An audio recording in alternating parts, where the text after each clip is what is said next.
O valor das anuidades é diferente de um estado para o outro?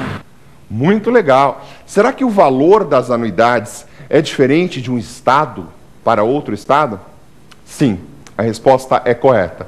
As anuidades são competências do Conselho Seccional, artigo 58 do Estatuto da Advocacia. Você lembra que o Conselho Seccional é o órgão estadual da OAB, né? Cada estado tem um Conselho Seccional. O estado de Goiás tem o Conselho Seccional de Goiás. O estado do Amazonas também tem o Conselho Seccional do Amazonas. O Rio de Janeiro é um Conselho Seccional. São Paulo, outro Conselho Seccional. Santa Catarina, outro Conselho Seccional.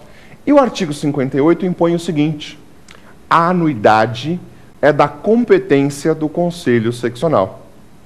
Vale dizer, se você está me assistindo aí em Minas Gerais, o advogado de Minas Gerais deve ter um valor de anuidade diferenciado do advogado que está me assistindo, por exemplo, no Rio Grande do Sul.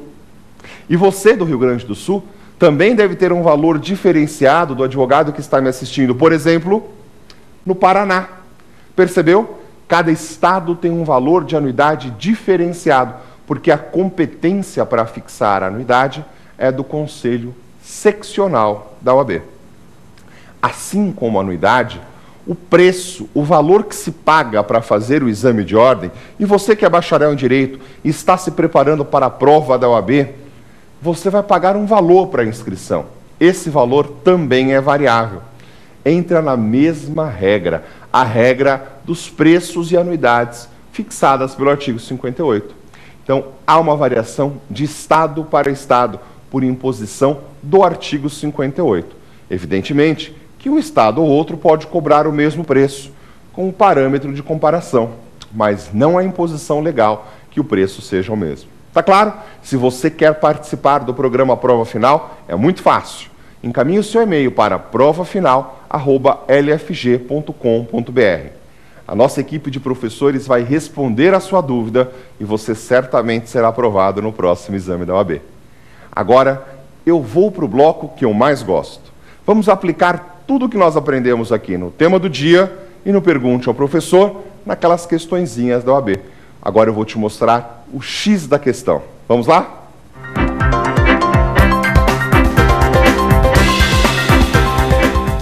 E o X da questão é aquele quadro onde você pode aplicar tudo que a gente ensinou hoje aqui na prova prática. De que forma que a OAB pode te cobrar essas questões? E preste atenção, é muito importante você aplicar o que você aprendeu. É uma dica interessante, até para que você possa fixar os conteúdos. É assim que se aprende, e é assim que se responde em provas, pegando os conteúdos que você já entendeu e aplicando ele nas questões. Vamos dar uma olhada nessa nossa primeira questão? É uma questão da OAB CESP de 2007.3. O CESP é o organismo que faz as provas para a UNB, né? A Universidade de Brasília, pertencendo à UNB, e o CESP hoje pergunta para todos os estados do país, exceto Minas Gerais. A questão de 2007.3 fala o seguinte: Ana, residente e domiciliada em Salvador, Bahia, se eu estivesse fazendo a prova, eu já anotaria aí, grifaria de alguma forma Salvador, Bahia. Essa é uma dica importante na tua prova. Ana, residente e domiciliada em Salvador, Bahia, é uma advogada inscrita somente no Conselho Seccional da OAB, na Bahia. E aí vem a dica, OAB-BA. Ok, a Ana está inscrita na OAB da Bahia. Além de atuar em 8 causas perante o Poder Judiciário baiano, Ana atua também em 13 processos que correm na Justiça Estadual de Pernambuco, outro estado, portanto, e em 2 processos que correm perante as varas da Justiça Federal em São Paulo. Tem 2 coisas importantes. Ana está inscrita na Bahia, atua fixamente na Bahia.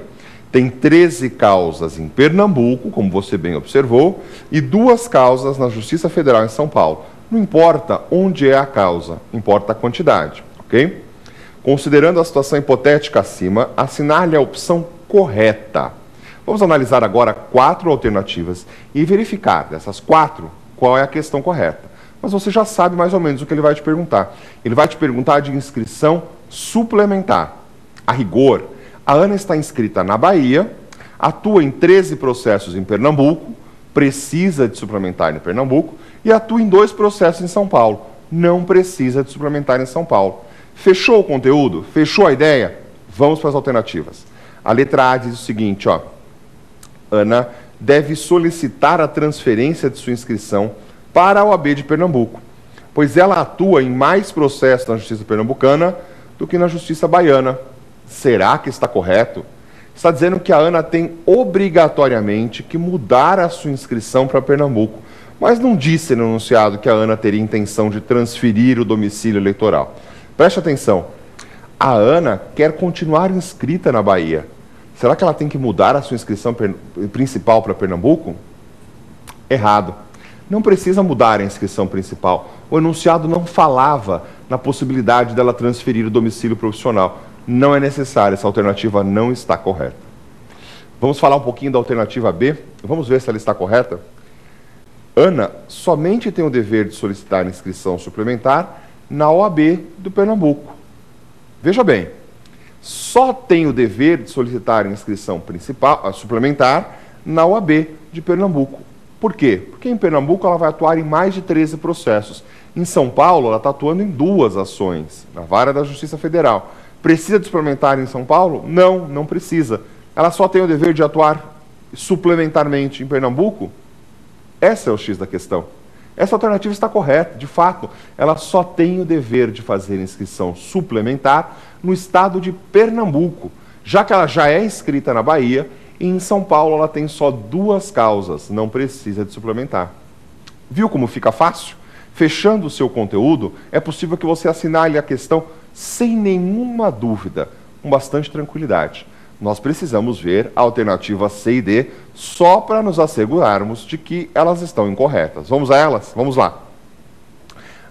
A alternativa C fala: Ana deve solicitar inscrição suplementar no Conselho Seccional de Pernambuco e no Conselho Seccional na OAB de São Paulo. Está errado. Em São Paulo são só 2 ações, não precisa pedir suplementar em São Paulo. Por que não precisa? Porque são só 2 ações. Necessitaria se fosse mais de 5. A alternativa C está incorreta, não poderia ser marcada. Vamos à letra D? Na letra D, nós temos uma outra alternativa que provavelmente esteja incorreta. Diz a letra D desta prova de 2007. A situação de Ana é regular, pois a inscrição na OAB tem caráter nacional, podendo ela advogar em todo o território brasileiro. Muito fácil essa, né? Não é verdade isso que está aí. A inscrição, embora ele seja advogado em todo o país, na verdade, a inscrição autoriza o exercício da advocacia no estado onde ocorre a inscrição principal. Em outros estados, é necessária a inscrição suplementar. Ficou fácil? É exatamente aquilo que nós estamos aprendendo hoje. É aplicar tudo que nós aprendemos na teoria na prática. Essa é uma dica que vai te ajudar. Aliás, eu até te aconselho, pegue provas da OAB passadas e entenda toda a sistemática dessas provas. Tenho certeza que fazendo esse exercício de prática, você vai fixar todos os conteúdos. Vamos à nossa segunda questão? Vamos lá. A questão que nós estamos agora para trabalhar é uma questão da CESP de 2004, no Espírito Santo. Nessa época, o CESP aplicava a prova só no estado do Espírito Santo, que foi o primeiro estado onde o CESP aplicou, logo depois seguido pelo Distrito Federal. É uma das primeiras provas CESP, portanto. Helena foi aprovada em exame de ordem realizado pela OAB do Espírito Santo, mas, por motivo de saúde, encontra-se impedida de comparecer à solenidade em que os bacharéis aprovados no referido exame prestarão compromisso perante a OAB do Espírito Santo. Observe aqui o mais importante disso. Helena foi aprovada na OAB do Espírito Santo, e aí diz que ela já está em fase de compromisso, portanto, ela fez o processo de inscrição. Mas por motivo de saúde, ela está impedida de comparecer no compromisso perante o Conselho Seccional. Diz o enunciado: em face dessa situação hipotética, assinale a alternativa correta, a opção correta. Toda vez que tiver isso na sua prova, você deve grifar opção correta. Grifando, você fixa aquilo que o examinador quer de você. Então, grifamos opção correta quando formos fazer a prova. Vamos para as 4 opções. As 4 alternativas dadas na prova do Espírito Santo foram as seguintes. Letra A. Helena será dispensada de prestar o referido compromisso, desde que comprove devidamente a impossibilidade de seu comparecimento. A alternativa A diz: Se ela comprovar